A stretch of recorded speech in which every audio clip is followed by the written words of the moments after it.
This episode of Onward to Victory is proudly presented by our pals at WCScreens.com. As reliable as the old toss sweep, go to WCScreens.com for nationwide shipping, wholesale prices, and just like your Fighting Irish, they are the gold standard. WCScreens.com. And on with the show.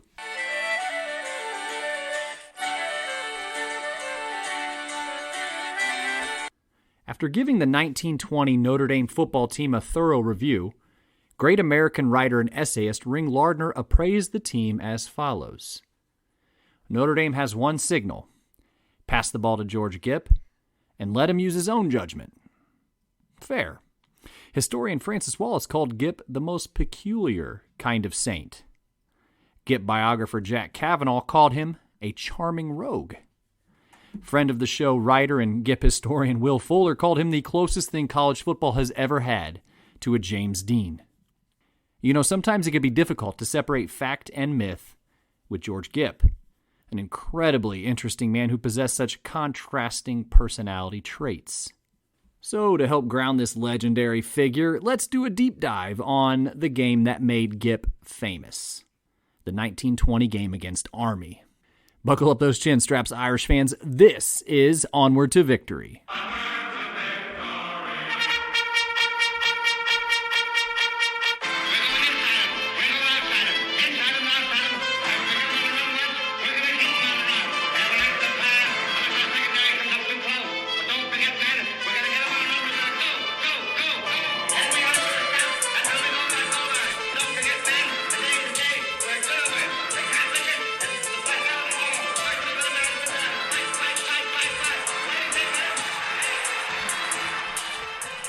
Hello, Irish fans, and welcome to Onward to Victory, a Notre Dame football podcast. My name is Alex Painter, and I am your host, and I have a great story for you here today. It's actually kind of famous, or at least the protagonist certainly is. Yes, my friends, we are talking about George Gipp, the Gipper himself. So you might be thinking, why a random Gipp episode? Well, I felt it was appropriate because as of about the time this episode is being released, we are ringing in the 102nd anniversary of the famous game we will be discussing today, the 1920 game against Army, which was played on October 30th of that year. And it's actually been a while since I did a Gipp-themed episode, and I know the show has kind of picked up a ton of new listeners since the last one, so this one gives me an opportunity to introduce or even reintroduce Gipp to some folks who may be less familiar with his story. And frankly, I think there's a good chance that even if you're a Notre Dame football-loving family or household, you may have heard bits and pieces of the Gipp lore, but you may not be wholly familiar with him. But also, admittedly, Gipp is probably one of my favorite athletes in history, so this does give me an opportunity to talk about him a little bit, and I'm actually going to talk about why he is one of my favorites here in just a moment. But first, a very special thank you to the folks who donate to the show and keep us on the tracks, the Consensus All-Americans. They include Michael Finan of Rutherford, New Jersey, Brad Glazier of Williamsburg, Indiana, Will Fuller of Warren, Ohio, Dr. Jeremy Scarlett of Whitefish Bay, Wisconsin, and Andy Nickel of South Bend, Indiana. Eternally grateful for every last one of you, and also to WCScreens.com, our banner sponsor. And just know if you'd like to get your name called as a Consensus All-American yourself, please feel free to visit the virtual tip jars at paypal.me/onwardtovictory for a one-time donation, or patreon.com/onwardtovictorypodcast for ongoing monthly support. Everything is so appreciated, folks. And also, please subscribe to the show, too, so you can be alerted to every new offering when it's released. If you're holding an iPhone in your hand right now, that purple podcast icon, hit subscribe. And if your heart's feeling a bit warm, leave a review, too. As I said, every little bit helps. So, why an affinity for Gipp? First, we are talking athleticism that can only be described as dazzling. So good, in fact, that I am of the belief, other than the great Jim Thorpe, possibly Jim Brown, there was never a better football player in relation to his contemporaries or his peers. I'm not comparing Jim Brown and George Gipp head-to-head per se, but just how they stacked up against everyone else they played against. He was just that much better than everyone else out there. Kind of like how people remember Thorpe and Brown. Almost like it wasn't even fair to the other team. As far as the pages of Notre Dame football history, Gipp's name is still all over it. I don't know if people are really fully aware of that, but his 8.1 yards per carry in 1920 is still the best for an Irish rusher during any single season. He's still 10th in program history in rushing yards, though he has at least 100 fewer carries than anyone else in the top 10. He was the team leader in rushing, passing, and scoring in 1918, 1919, and 1920. He was the first Notre Dame player to be named to the Walter Camp All-American list, first team that is. His 1920 game against Army, that we're going to be talking about, still remains, to this day, one of the most statistically prolific games in Fighting Irish football history. Let that sink in for a moment. Elmer Layden, who was not only a head football coach at Notre Dame, but also one of those vaunted four horsemen in 1924, said this of Gipp, quote, "We on campus look upon George Gipp as the greatest football player ever turned out at Notre Dame. One whose ability has been surpassed, if at all, by few cleated warriors since the game was introduced in this country." End quote. The captain of the 1920 team, Frank Coughlin, simply said this about his teammate: "George Gipp was the greatest athlete I have ever known. For to know him was to love him." End quote.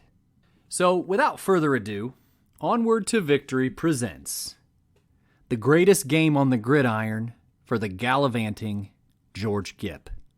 Right after this.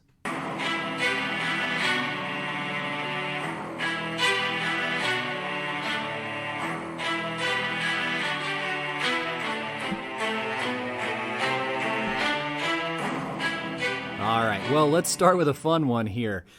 For as good as George Gipp would prove to be at the game of football, he had no intention of playing the sport when he arrived on campus from his Upper Peninsula home of Laurium, Michigan in the fall of 1916. In fact, he hadn't played much football at all. He actually went to Notre Dame on a baseball scholarship. For one of the greatest athletes of his generation, no one else in his family were really noteworthy athletes at all. He was among the youngest of 8 children in his family, and Laurium was a hard-scrabble mining town, and hard physical work was currency. Gipp, kind of on the other hand, was notoriously a happy-go-lucky type, so he was actually the black sheep of his own family, if you will. And considering all that, maybe that's why he went to Notre Dame as a 21-year-old freshman in 1916. He had spent time between his high school and college years, according to his biographer, George Geckis, quote, "After high school, Gipp spent much time at Jimmy O'Brien's pool room, which was 3 blocks from his house on Hecla Street. For money, Gipp would drive the cab on weekends, ferrying copper miners to and from the bars and the local house of prostitution." End quote. Nonetheless, he lands at Notre Dame on a baseball scholarship, and for a school dominated by Catholics, Gipp was a Protestant. For a school that was slowly building its sterling academic reputation, Gipp was a terrible student who had actually never graduated from high school. But Gipp was someone who struck people as egalitarian. He, despite all of his visible athletic talents, never thought of himself as better than anyone. For someone as skilled as he was actually a pretty modest guy. Though he was a bit bashful, he was very approachable. He was very polite, but very direct. He treated people kindly, often passing flasks of whiskey or a bowl of hot soup to the homeless of South Bend. But more than anything else, he marched to the beat of his own drum, and people absolutely loved him for it, especially on Notre Dame's campus, which kind of preached and practiced compliance and uniformity at that time, and Gipp had the audacity to skirt pretty much every single rule. But Gipp didn't smirk these rules with a smirk or a devilish grin, but kind of more of a light, casual carefreeness, which was really his calling card. It was during a freshman football game in 1916 that Gipp kicked a 62-yard field goal, reputedly into the wind. And that was the beginning of Gipp, the football player, if you will. After his first year at Notre Dame, he went home to Larium and played center field for the local semi-professional baseball team. It was that summer in 1917 that he was drafted into the Army to fight in what would later be called World War I, or the war to end all wars at the time. Gipp wasn't the kind of guy who really wanted to shoot anyone, or much less be shot at. So he kind of said, nah. When the train left with a batch of new conscripted recruits, guess what? Gipp wasn't on the train. The local draft board could have arrested him easily. But they also said, nah. Just everyone loved the dude, and honestly, the baseball team still needed a center fielder after all. So as I mentioned a minute ago, when he was at Notre Dame, he followed virtually none of the rules. He didn't really go to class with any frequency, and he also didn't stay in the residence halls.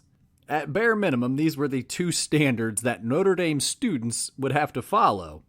But he played billiards day and night, and I mean day and night. There are accounts where he would play billiards for 24 hours straight and nearly 48 hours straight at the Oliver Hotel in downtown South Bend, which coincidentally was also where he stayed. But Gipp was the absolute toast of the town, and as big of a celebrity as South Bend had at this time. Even the sport that Gipp went to college to play, baseball, really didn't end up suiting him. During his first year on the team, he ignored a bunt signal from his third base coach and opted to take a full cut at the next pitch. Despite the fact he sent the ball sailing over the fence for a home run, his coach gave him an earful for ignoring the sign.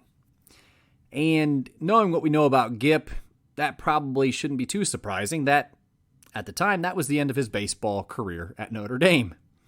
But he does end up developing this really interesting relationship with then assistant football coach Knute Rockne. And I firmly believe that Gipp probably wouldn't have played for any other coach in the country for at least as long as he played under Rockne. But eventually Rockne does become the head coach, as everyone's aware, and that was in 1918, which also happened to be the season that was shortened kind of due to America's involvement in World War I, but it was really the subsequent Spanish flu pandemic that put the brakes on pretty much everything. But during that shortened 1918 season, which was Gipp's second season playing football, at least at the varsity level, he scored 6 touchdowns and kicked 7 extra points and averaged 5.5 yards per carry. Not too shabby, really. But in 1919, Gipp was even better, scoring 7 touchdowns and averaging 6.9 yards per carry. And not for nothing, he completed 57% of his passes, which was damn near unheard of by many programs at that time. And defensively, he intercepted 3 more passes. The Irish went 9-0 on the season and were later deemed co-national champions. But from the time that Rock was named head coach, one of his main charges was to keep the free-spirited yet supremely athletic Gipp on Notre Dame's campus and, of course, eligible for the football team. And for at least a time, it looked like Rockne was going to fail on both measures. In the spring of 1920, Gipp was expelled from school for missing too much class. But in looking kind of through the whole situation, the timing does seem odd. He had been missing too much class since he arrived in 1916. And I'm not saying he got F's on his transcripts. He did such little schoolwork that his transcripts were often blank. They had nothing on them. He never went to class.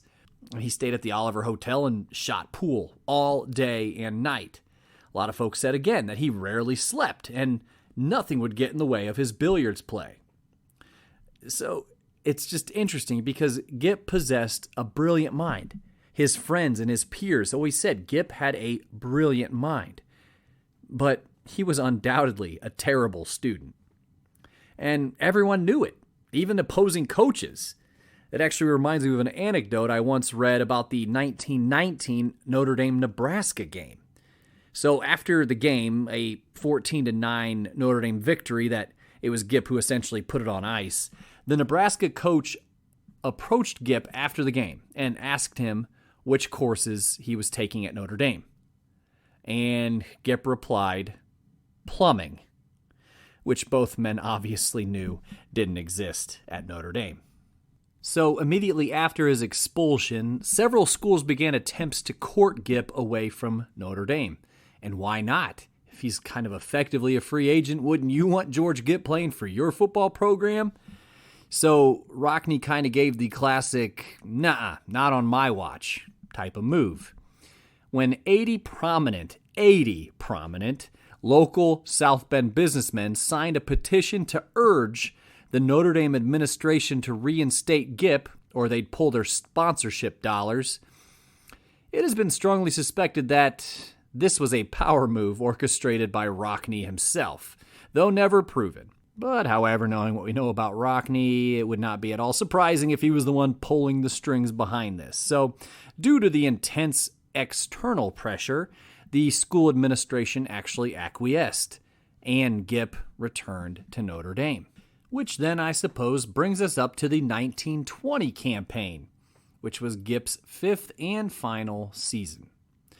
So the Irish reeled off 4 consecutive victories to begin the season, mostly against lesser opponents, but they did go out to Nebraska and win there. The team's 5th game, though, however, is one that the players, coaches, pundits, and fans alike had circled on the calendar, and that was the annual game against Army. The 1920 game marked the 7th time the schools had met. Army had carried the game in 1914 and 16, while Notre Dame carried it in 1913, 15, 17, and the previous season in 1919. It was typically a knockdown, drag-out affair, and 1920 didn't look to be any different. And just as a quick note, because oftentimes we remember Rockne as kind of the coach he was in the late 20s or even 1930, his last full season coaching. But just keep in mind, when this 1920 game was played, they were exactly 7 years removed from the 1913 game, in which Rockne and his teammate quarterback Gus Duray kind of revolutionized the forward pass. So Rockne is still very much a young man, and he may have gotten along very well with Gipp because, frankly, they were pretty close to each other in age. But the 1920 game was held at the Plain on West Point's campus. So it was a home game for Army, and the stadium held about 10,000 people. And afterwards, it was estimated that about 5% of them were Notre Dame fans, so about 500 people. Given that statistic, make no mistake, this was a hostile environment for the visiting Irish. And it was before the game that Ring Lardner, when asked how Rockne's boys could possibly win this football game, that he replied with the aforementioned, quote, Notre Dame has one signal. Pass the ball to George Gipp and let him use his own judgment, end quote. Every sports writer in the country worth their salt made their way to West Point for the October 30th contest. The weather?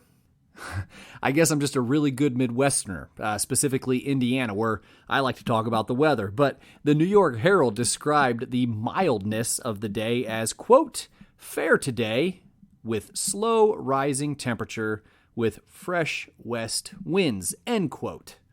Sounds like a lovely day to play some football. But if Gipp was nervous for this game, which the winner would actually hold most of the national championship cards in their hand, he certainly didn't show it.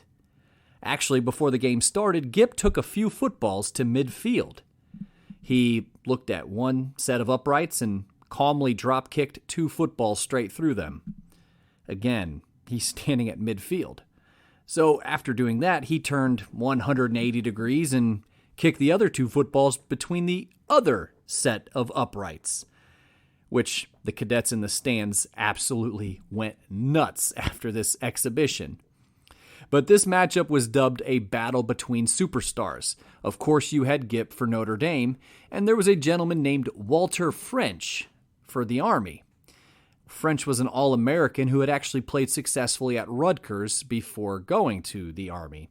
And French was a fantastic athlete, and to speak to this, he would later enjoy a 6-year career as a Major League Baseball player after college. And for the first half of the football game, the superstars absolutely ruled the roost. A 40-yard run by French keyed the Cadets to their first touchdown and a 7-0 lead. However, the ensuing kickoff was returned 38 yards by Gipp to give the Irish some good field position to start their next drive. Gipp provided 23 yards of rushing and hit end Roger Kiley on a 25-yard pass, which set up a 5-yard touchdown run by Johnny Mohart, and the game was tied at 7-7. I would be remiss not to mention that George kicked the extra point to tie the game. But then Gipp returned an Army punt 57 yards and then promptly found Kiley once again with a pass, this time a 38-yard strike for a touchdown. George kicked the extra point again, and the score stood 14-7, still in the first half. However, French and the Cadets weren't going down without a fight. French caught a Gipp punt and raced 60 yards for a touchdown to tie the game at 14 apiece. Army ultimately took a 17-14 lead into halftime. It was late in the first half, deep inside Notre Dame territory. Gipp went against Rockney's wishes, and he gambled and ran a fake punt from his own end zone. While you virtually never see a fake punt from a team's own end zone today, it was absolutely unheard of in 1920. In fact, there were only two guys who knew the fake was on, and that was Gipp and his favorite end, Roger Kiley. Just as they broke out of the huddle, he whispered to Roger, "When I get the ball, tear ahead. I'll pass it to you." So George received the snap, feigned a punt, and then reared back to toss the ball to Roger. And Army was completely fooled. Reputedly, there was no one within 45 yards of Kiley as George heaved the pass and the ball sailed through the air. And Kiley dropped the only pass of his career. Though the gamble didn't pay off, it certainly should have, but the Notre Dame defense actually held strong against Army, who then had to settle for a field goal at the end of the half. But regardless, Rockney furiously paced the sideline. Though the score favored Army, at least one guy in the press box felt a reckoning coming in the second half. And that was Grantland Rice, who, 4 years later, would famously dub Notre Dame's backfield as the Four Horsemen. He turned to the aforementioned Ring Lardner and said, quote, "He's really something special." To which Lardner replied, quote, "I think he's just getting started." In the locker room, Rockney absolutely waylaid into his guys. This anecdote comes by way of Jack Kavanaugh's The Gipper.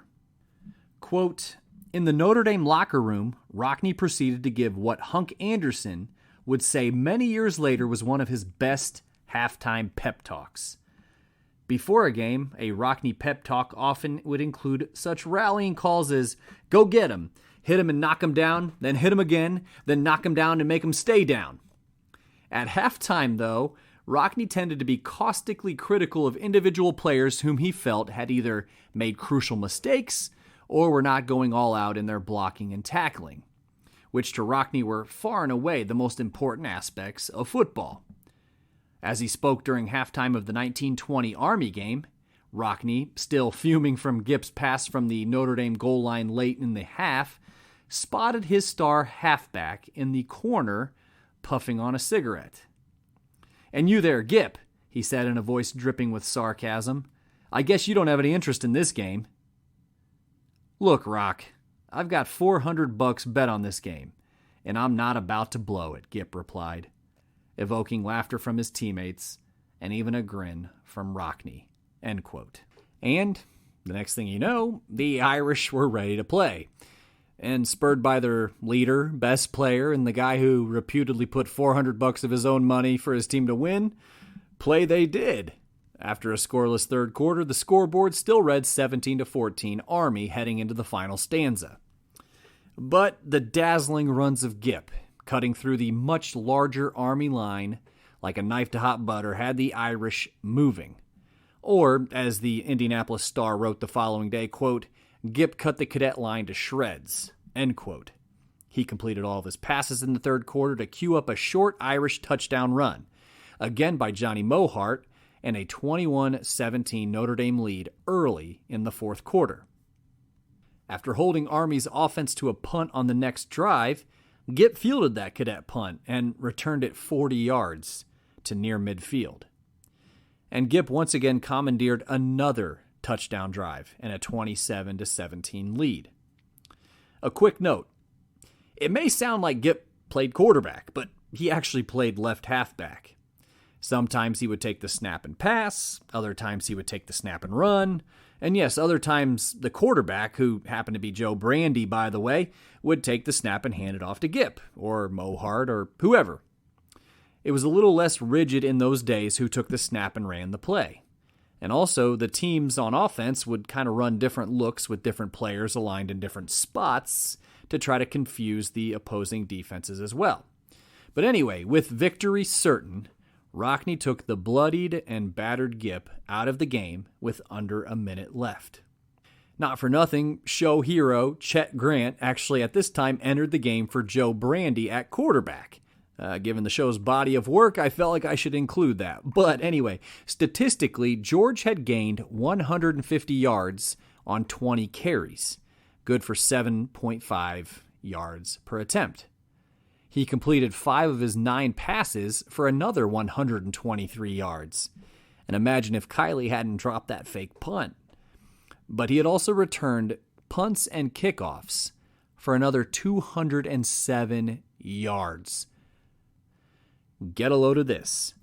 Not even counting his passing yards, this game against Army on October 30th, 1920, ranks as the second most all-purpose yards in a single game in Notre Dame football history. George's name on that date hangs above others such as Tim Brown, Rocket Ismail, Jim Seymour, Golden Tate, Vegas Ferguson, and everyone else you can think of, literally. And this wasn't even counting his passing yards, which are not part of the all-purpose yards.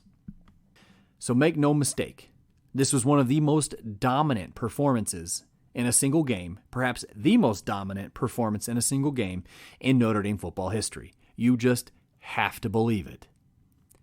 Decades later, Roger Kiley, who was of course George's favorite target that day, said as an 85-year-old man, quote, I have never seen an athlete get the acclamation George received when he walked off the field that day. He was tired and pale, his face was a little bloody, and the crowd at West Point all stood up, though nobody applauded. It was thrilling. Awed silence. End quote. So Notre Dame ran the table and were declared national champions in 1920. And exactly 6 weeks after the Army game was played, Gipp was informed that he had been selected to Walter Camp's All-American first team. And he was actually informed one day before the rest of the general public because he was dying in his hospital bed from a throat infection. After being told of his selection, he reputedly gasped through his ailing throat. That's Jake, or in today's parlance, cool. But just 3 days later, early in the morning on December 14th, 1920, and only 45 days after his heroics against Army, the Gipper died at age 25. Gipp is larger than life, and I believe the best player ever to grace the gridiron for the Fighting Irish. I also believe, as alluded to earlier, that this legend and lore may actually fog up his actual accomplishments on the gridiron, where Gipp's story has kind of grown legs and achieved a life of its own, so to speak. Do we know for sure that the deathbed exchange between Gipp and Rockne ever happened? No, and we never will. Which exchange am I talking about? Well, the win one for the Gipper speech, and the phrase win one for the Gipper, which has become part of the American lexicon, and as the years have passed, I think fewer and fewer may be able to properly contextualize the provenance of this axiom. And others may think that the Gipper refers to, and only to, former President Ronald Reagan, who was, of course, one of the more popular figures in America for the latter half of the 20th century. Reagan, of course, happened to play George on the big screen in 1940, which not only made Reagan a star, Gipper back into the public conscience, but also the win one for the Gipper speech, an absolute staple. So like I said, the idea of Gipp may actually be foggy for many, a household name, but yet perhaps not very grounded. So don't ever lose sight of what we actually know. Gipp was a one-of-a-kind person and an astounding football player, worth every bit of the hype because of days like October 30th, 1920 in West Point, New York. And I'll be right back with show wrap.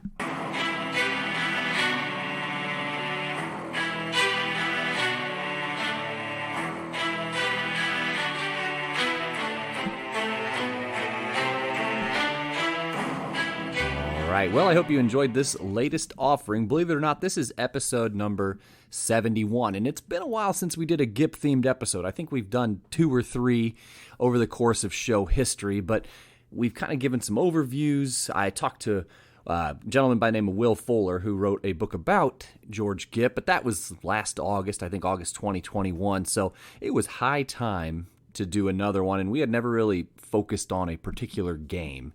And so with the anniversary coming up, again, the 102nd anniversary, I thought what better time than the present than to tackle the greatest game by George Gipp.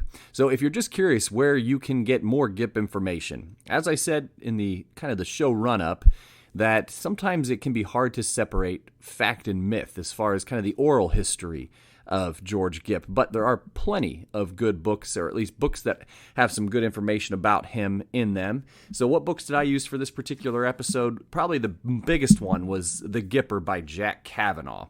I believe it was written in 2010, but it's a really, really quick read, but it's very, very informative and really does go out of its way to try to really capture the essence of Gipp.